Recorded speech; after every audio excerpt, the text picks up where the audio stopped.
Welcome to the Five Reasons Sports Post Game Show, aka the Post Up, brought to you by Biscayne Bay Brewery, the official brewery of the Five Reasons Sports Network, the official beer of the Miami Marlins, and the official craft beer of the Miami Heat.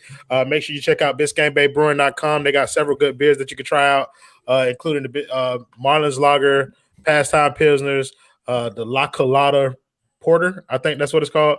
Yeah. So, just wanted to start knocking out some bills because we're going to be pretty quick. We got two games back to back.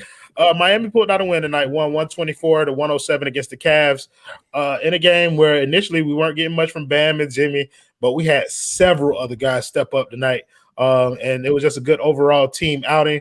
We still in seventh place. I mean, everybody who needed to won, and so we're still in seventh place. But overall, I thought it was a nice game. Wasn't much drama in it. But Ariel, we'll start with you. What did you think of the game tonight, bro? I thought that was a good win. Don't shoot me. I got a duck.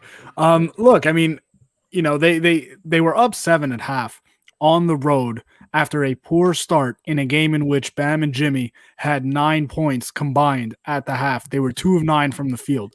So what that means is their role guys stepped up, and that's something that's kind of been a consistent issue for this team. They've gotten just about nothing off the bench this year, and I don't really care where the supporting scoring comes from, as long as it comes in some form. So whether it's Duncan, whether it's Kendrick, whether it's Max Strus like tonight, Dwayne Dedmon, whoever it is, they need other guys to step up because Bam and Jimmy are not the type of superstars that are going to carry you with 30-point games every single night. So tonight you saw Kendrick Nunn continue to just be awesome. Max Strus was great. Duncan Robinson came to life in the second half. He was on fire. My boy brought the torch tonight. So all in all, I thought that was a pretty solid win. I know the Cavs are not a very good team. Nobody's going to say that they are, but this was a spot where the Heat needed a win, where they didn't get the best Jimmy and Bam games offensively, and the supporting guys stepped up and helped them, essentially blow this game out in the second half. Yeah, so one thing I got Christian Cardis for the 199. Don't know. He said K-Love was 9 of 14, 70% from the three after a slander from Ethan. Well, we all know that Ethan's a jinx, bro. So to your point, this team does need other people to step up, especially when Jimmy and Bam are having slow offensive nights. The anomaly tonight was that everybody seemed to want to come to the party except for Jimmy and Bam. I think they were around our 4th and 5th best offensive players on the evening, and we were still able to get a pretty convincing win, so you got to be happy with that. Jonathan Romlakan, my man, how you feeling about the game tonight? I felt it was pretty good, right? There was a couple things I didn't like, which we'll talk about a little bit later, but as far as the things I liked what Kendrick Nunn did tonight. I feel like he's become a really good cog in our system. He knows how to fit his offense into what we're trying to do offensively now. So I really liked what I saw from Kendrick Nunn tonight. He made the right passes. He was hitting shots. He was hitting pull-up jumpers. He was, getting to the rim, deflecting passes, doing things on both ends of the court. Obviously not a defensive stop yet, but liked what I saw from Kendrick Nunn. Trevor Ariza came out firing as well. So he came out. He had a couple shots, hit a couple threes. Strus was awesome tonight. And I'm going to start pushing the agenda, man. We should just play Strus instead of Hero. He does. Oh, this is the panel for it too. You picked the right night. Let's go. The agenda. Yes, sir. The agenda. The new agenda. So here's what I'm thinking with that, right? Hero does too many things, and he's not really particularly good at anything right now, right? He has flashes where he'll do things, but he's not great at anything. With Strus, he'll give you solid defense. He'll give you 3-point shooting. He'll give you some drives to the rim, and that's it. But he's great at it, right? So he fills his role a little bit better, and I felt like he fit in the team a little bit better. He stretches the floor a lot more, too, a little more than Tyler Hero. I mean, Tyler Hero has that, wouldn't say gravity, but he's able to stretch the shoot. He has the, people think of him as a shooter, but I would trust Max Strus as a shooter more. But getting on to the full game as a whole, Bam was a little kind of blank tonight, right? He had a couple of good plays. He had some nice dunks. He has that nice spin dunk, that little catch and spin where he had that dunk. Jimmy did his thing, but I felt overall, like what Ariel said, man, it was a good team win. And yeah, we got to look forward to tomorrow now and get that win tomorrow as well. So one thing I got Poetic Lifestyle for the 499. Don't know. He said Nunn's been consistent back-to-back games. Listen, I think Nunn has staked this claim as PG1. That's what my name is. Victor Oladipo comes back, Nunn is still our starter because, like I said a couple of times, he has earned that spot. Like he has taken complete advantage of the opportunity, and now he owns that spot. He said, Alex Kemp, he said, bro, you can't use Strus and Great stop drinking the brew. Bro, you didn't use Strus, and I don't know. But look, either way, like I don't know what you're trying to say. Thank you for the money. He's saying that Strus is not that great. Like, don't call him great. He's not that. Look, I don't totally agree with. I mean, yes, he's not a great player, but I mean, he's solid too. He's one of those guys that the Heat just call. The Heat just call on when they've got some guys out and they need a spark. And he gets in there, and even if his shot's not falling, he plays hard. He crashes the glass. He's not a good rebounder, but just like him getting in there helps the Heat's team rebounding. So he does a lot of decent things. If he doesn't get too trigger happy when he's off, he doesn't hurt the team when he's on the court. Absolutely. So we want to thank another one of our sponsors, Therapist Preferred. They sell premium CBD products, including creams. They got some strawberry lemonade gummies that I saw Alex Toledo got. I didn't get those. I got the green apple gummies. They are delicious. Make sure you check them out at therapistpreferred.com. Use the promo code 5REASONS, the number 5 reasons, and you'll get 20% off your order plus free shipping. So let's move into some of the other performances. We talked a little bit about Kendrick Nunn, talked a little bit about Bam and Jimmy. Let's talk about Duncan. Because Duncan started the game slow, which is he had 2 fouls, which is how Strus got the opportunity in the first place. But when Duncan came back into the game, it was like, oh, y'all think this motherfucker Strus finna take my spot? And he just went to firing off like threes, and want to congratulate him on becoming the fastest player in NBA history, the 500 3-pointers tonight. Just talk some about what you saw from Duncan's game tonight. You got to pay him. There's no, I mean, that had been clear when he wasn't moved at the deadline. But if there was ever any doubt, you got to pay that man. You cannot let that guy walk. Even if you've got to pay a little bit extra for him. He had a slower start to the season, and we were all freaking out on here. But you look at the numbers, and he was like really good, but not supremely elite. And so our bar, the expectations on him had been set a little bit too high. But you look at him now, man, like the guy's been an absolute human torch since the trade deadline, and the numbers are coming back. He was spectacular tonight, just firing, hunting for the shot. Again, I'm going to keep preaching this every single damn time you ask me about Duncan, but what he's adding off the dribble is really changing things for his game, because defenders can't close out the same way to him. They have to be more measured in how they close out to him on the perimeter, because he'll take a couple dribbles inside the 3-point line. He can pass on the move. He can get to the rim. He's a pretty solid finisher around there. And tonight, Royal, what did we see? What did we see? Float game, yes, baby. That mid-range shot that Gad says he never hits.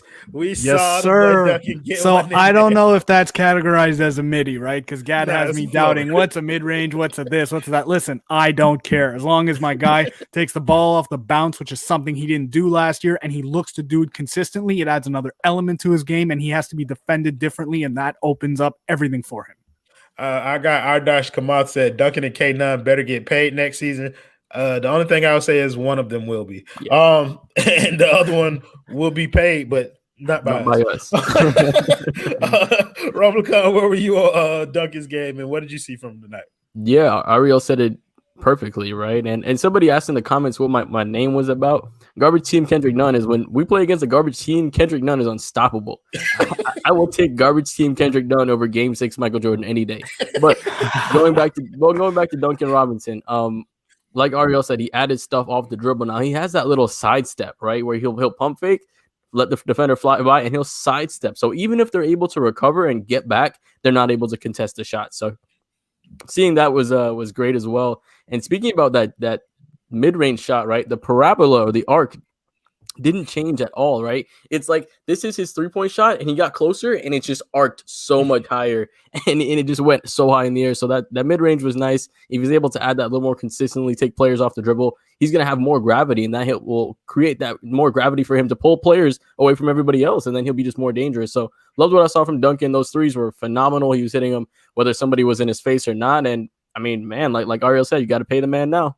Yeah, Star Fox, we're paying Duncan whatever he wants. Thank you, Richard Campbell, for the $10 dono. He said Nunn's been the third, fourth best player all year, him or Duncan. Running stats on NBA.com from February 5th onward. When he got into the starting lineup, Heat have the number 11 offense since Depot injury. Look, bro, we are not going to argue with you in terms of Nunn's impact on this team. He has been one of the primary reasons why they've been able to string together a few wins when they have been, and why they legit have a chance to make something of themselves come the postseason. Easy now. Let me not get too far. Let me not get ahead of myself. We're still the 7th seed, and we're playing against the Charlotte Hornets tomorrow. We've been a thorn in our side, but we got the sweep over Cleveland. So that's something to be happy about. That's the first quarter was a bit troubling for me. Before we get there, Adam. let's get to my guy, Adam Borai. And my man said, thank you for the $24.99 dono. My man always coming through. He said, didn't watch the game. Y'all only get 25 today because you only have 3 people on. Have more people available tomorrow for more money. Don't worry. I will round up the troops for you, brother Borai. But yeah. Because I'm a stud. Yes, right. He gets all the videos tonight, Manny. I want to thank our guy Manny in the background for producing, as always, the super producer, Manny. So let's talk about Andre Iguodala tonight. This to me was a good Andre Iguodala game. He didn't do anything spectacular. He didn't do anything terrible.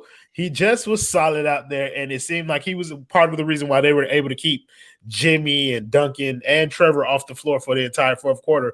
So I don't want to stick you guys with Trevor or with Andre Iguodala because this game was meh, but you can pick somebody to talk about from tonight's game. And we'll start with Ariel. Let's go with Goran Dragic. Real quick, I thought you were going to go into Andre Iguodala, and I was going to say I didn't really notice him that much, so to me that means he had a solid game. Goran Dragic, I thought, as the game went on, didn't really have very much of an impact, but early on in the game, when the Heat were struggling in the first quarter, he was the guy that came in and gave them that spark, and he got downhill a couple of times, got to the rim, made some shots, ended with 9 points, 5 boards, 7 assists, 4 of 10 from the field. Nothing spectacular, but you like the fact that he's got 7 assists. He was getting downhill, finding guys.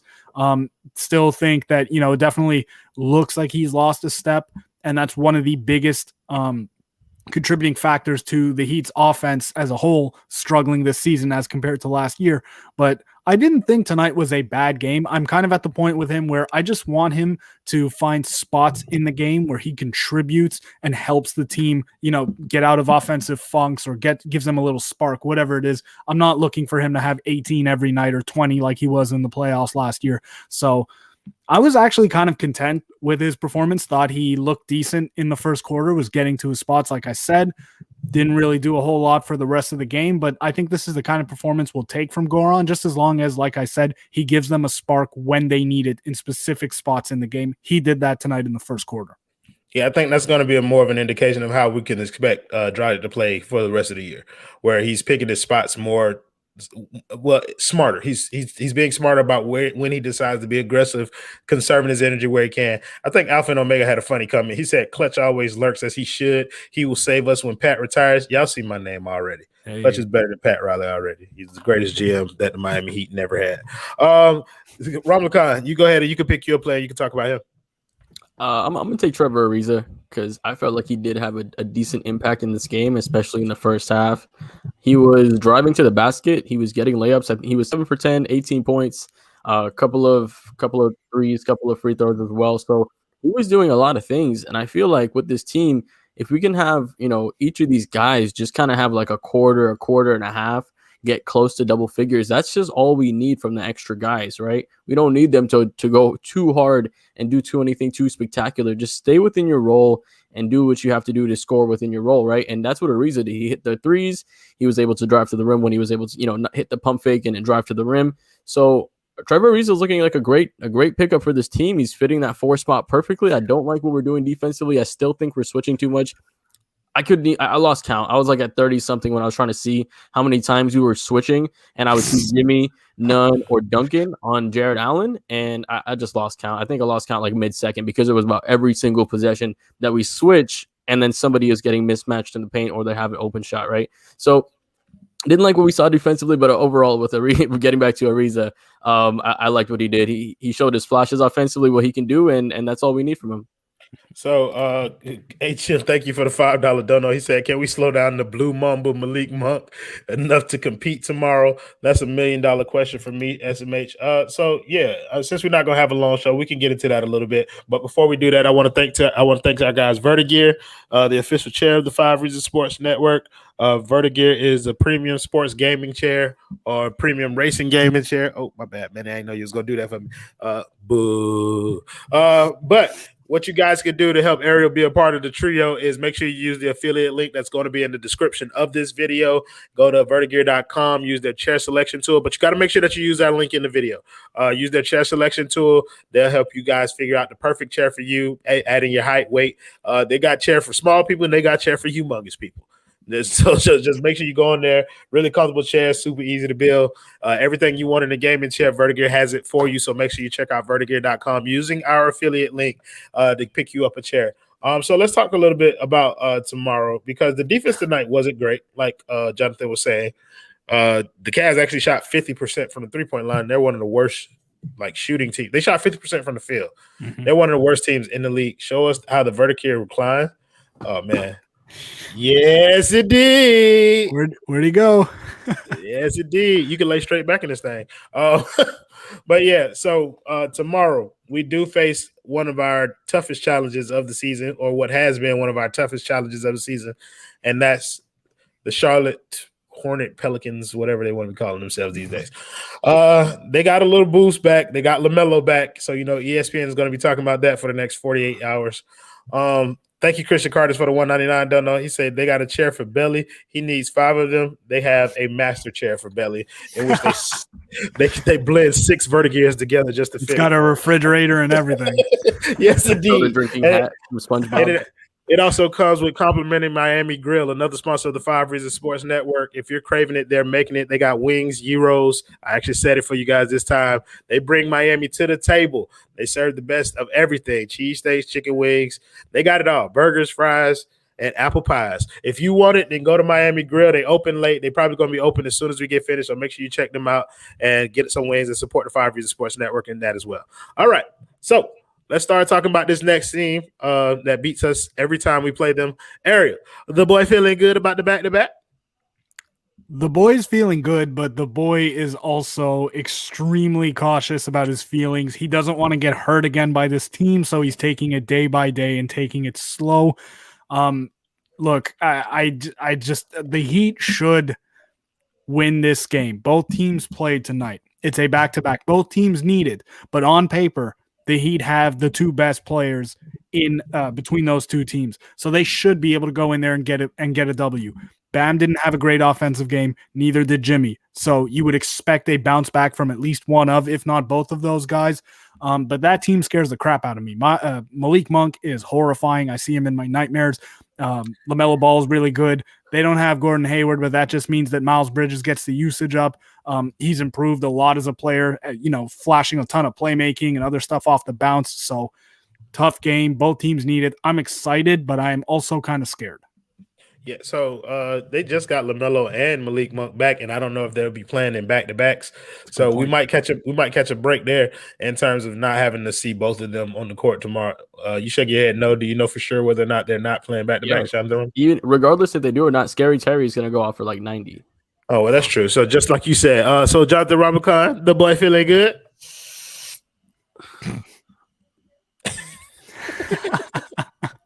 The boy feeling good, right? The boy feeling good. Like Ariel said, knowing that that our 2 stars didn't have the best game overall, and an overall impact, I think they're going to go to bed tonight and they're going to wake up tomorrow and they're going to want a little bit more. And it's a win we need, right? We're still 7th in the conference right now, so it's a win we need. I think these guys will show up. I think we do get that win tomorrow.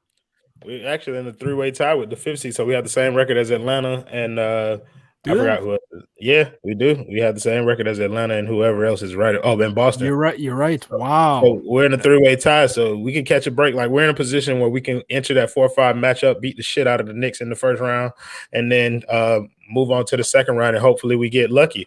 So go ahead, Jonathan. Look, you want to say something, bro? I was gonna say we got 2 more games against Boston. If we finish those 2 games and we get wins, like that puts us on top of that tiebreaker, I believe, right?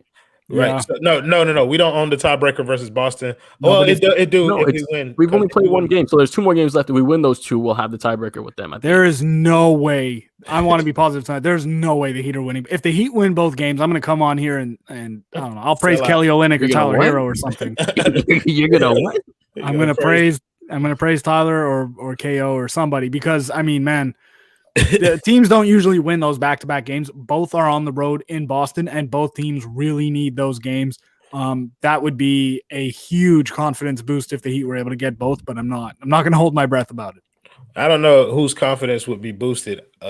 Like fans maybe feel emboldened if we win both of those games. I don't know if that's a huge confidence boost for this team, considering that they know how they've played all year. But they'd be facing the Knicks in the first round, and that's a huge confidence boost in and of itself. Y'all know where the boy at with this shit. The Heat are about to blow that shit out.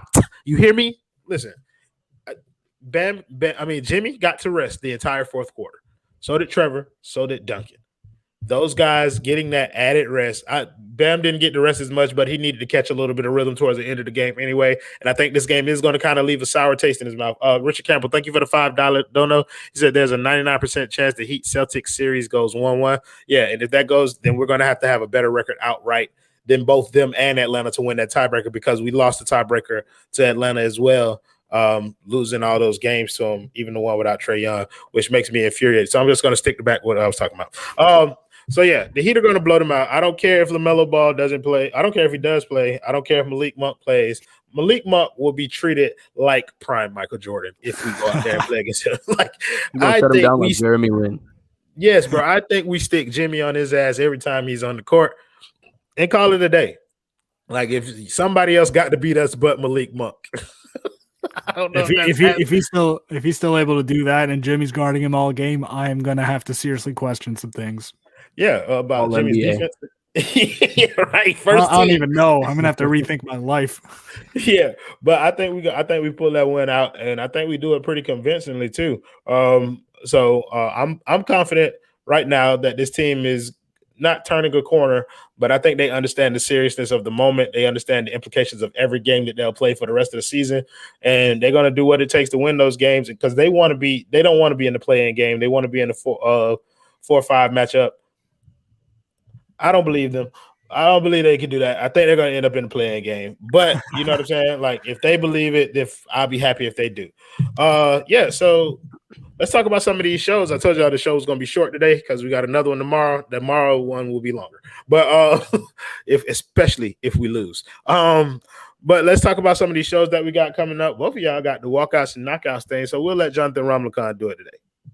Oh, well, Walkouts and Knockouts is a show that Ariel and I do that covers the fights. There's actually a fight going on right now. Yuri Prohashka, what a name. You got to go check out his hair. Just go check out his hair, right?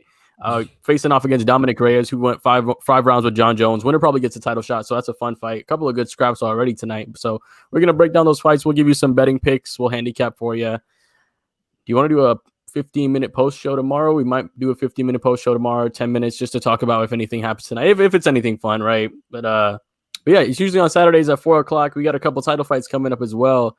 And yeah, so Saturday at 4, see you boys, me and Aria, walkouts and knockouts. That's right. Yeah, so Jonathan Ramlakan, nobody can spell that name without spitting all over their keyboard. Thank you, Christian Carter, for the $1.99 dono. He said, what's your favorite alcoholic drinks? I'm a slight narcissist, so I'm a Crown Royal guy. Ariel? Ooh. I'm a gin guy. Gin anything. I love gin. Oh my! Gin makes you sin. I had a baby off of gin. Hey. Jonathan Ramlakan. I don't like alcohol. Yeah. Boo this man. Sober guy. I prefer other things. My guy. Hey, don't put that up there, Manny. That's to each his own. But yeah, so Ariel, you get to talk to them about the shoot around, and you get to talk to them about the full court press. All right, so the shoot around is a 140-second or less short clip that Gadiel Cartagena, another contributor to this network, who we think is in hiding tonight because Duncan hit a mid-range jumper, and I like to post on game day mornings. It'll post to my Twitter timeline or his Twitter timeline, and we'll basically recap either the last game that the Heat played, or we'll preview the next game, maybe both. We'll talk about storylines, whatever it is. It's just a quick, digestible little video for you to consume on game day mornings, get you up to date with everything. So again, that's the shoot around, my Twitter timeline or Gad's timeline, or you can always catch it on 5 Reasons YouTube channel.